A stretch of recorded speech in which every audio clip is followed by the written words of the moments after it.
Assalamu alaikum wa rahmatullahi wa barakatuh mes frères et sœurs. Aujourd'hui nous allons aborder un sujet très important mais également redoutable, l'enfer, ou Jahannam, dans l'islam, et ceux qui risquent d'y entrer selon les enseignements du Coran et du prophète Muhammad, paix et bénédiction sur lui.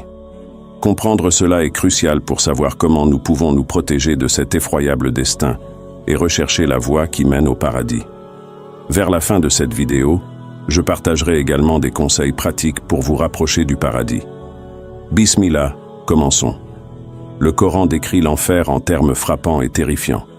Il s'agit d'un lieu où règne la souffrance et la désolation pour ceux qui ont choisi de se détourner d'Allah et de sa voie.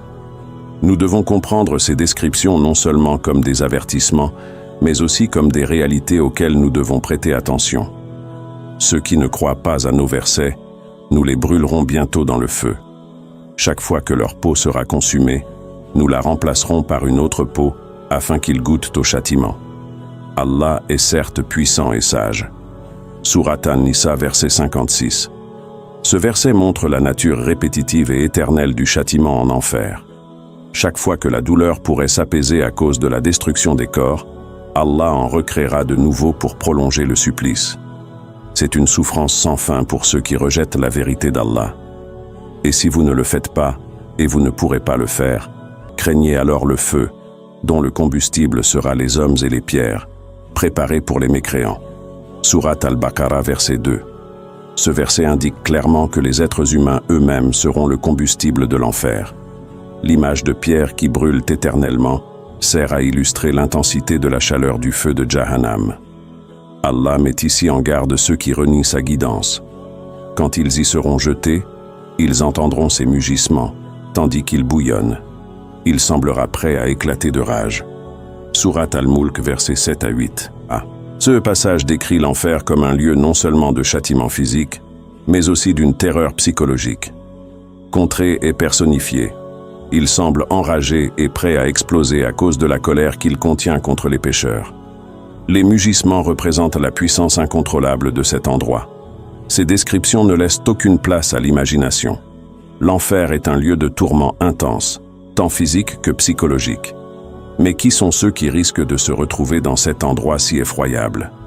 Voyons maintenant quelles sont les personnes et les comportements qui mènent à l'enfer. L'enfer n'est pas destiné à n'importe qui. Allah le Tout-Puissant, dans sa miséricorde, a clairement établi les critères de ceux qui seront condamnés à Jahannam.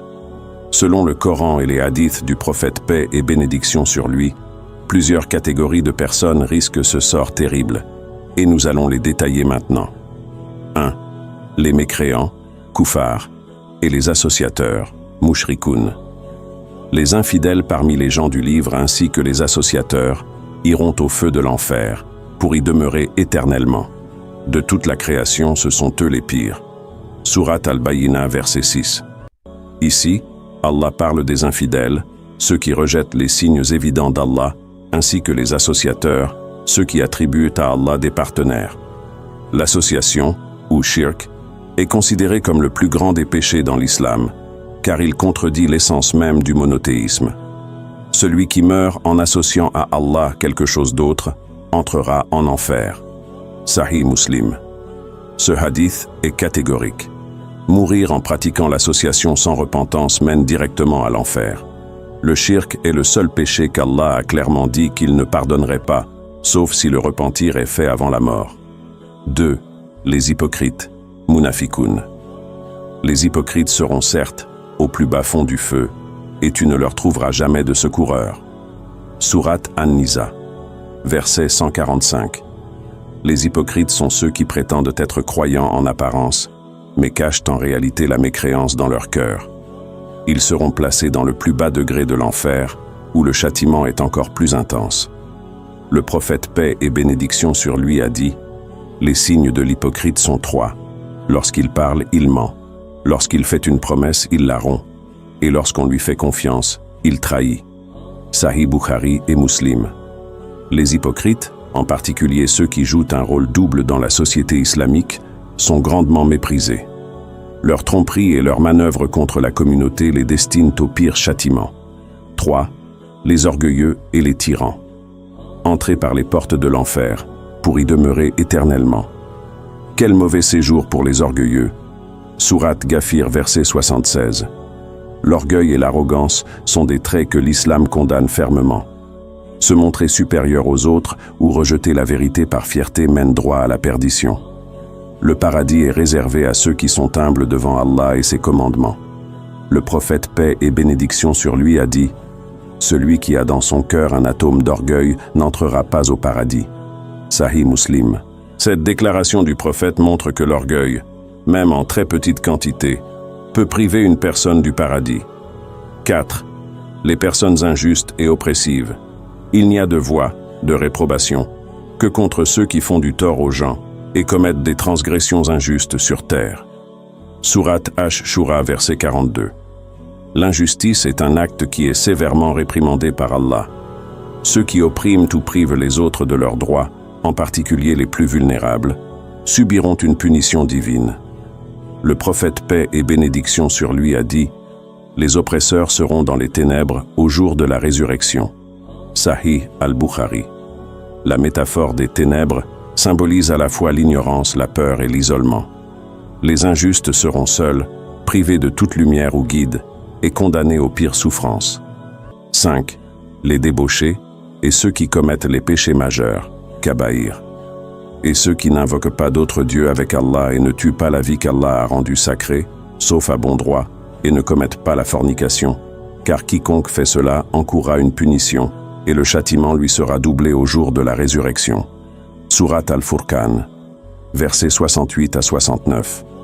Allah avertit ici contre les péchés majeurs tels que le meurtre, la fornication et l'idolâtrie. Ces actes, s'ils ne sont pas suivis de repentance, mèneront directement à l'enfer.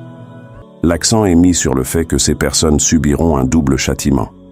Le prophète, paix et bénédiction sur lui, a dit « Évitez les 7 péchés destructeurs ». Et il a mentionné l'association à Allah, la sorcellerie, tuer une âme qu'Allah a rendue sacrée sauf à juste cause, manger l'intérêt usuraire, consommer les biens de l'orphelin, fuir le jour du combat et accuser faussement les femmes chastes. Sahih al-Bukhari et Muslim. Ce hadith nous éclaire sur les péchés destructeurs qui mèneront les gens en enfer. Ces péchés majeurs touchent à la vie, au bien et à l'honneur des autres. Jahannam est décrit comme ayant plusieurs niveaux, chacun correspondant à une intensité de châtiment différente en fonction de la gravité des péchés commis. Ces niveaux sont mentionnés dans le Coran et les hadiths. Premier niveau, Jahannam.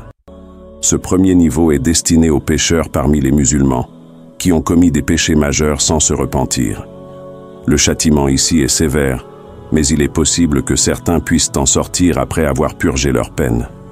Le prophète, paix et bénédiction sur lui, a dit « Un jour viendra où les gens de l'enfer verront la sortie, mais ne pourront l'atteindre en raison de leurs péchés. » Sahih Muslim.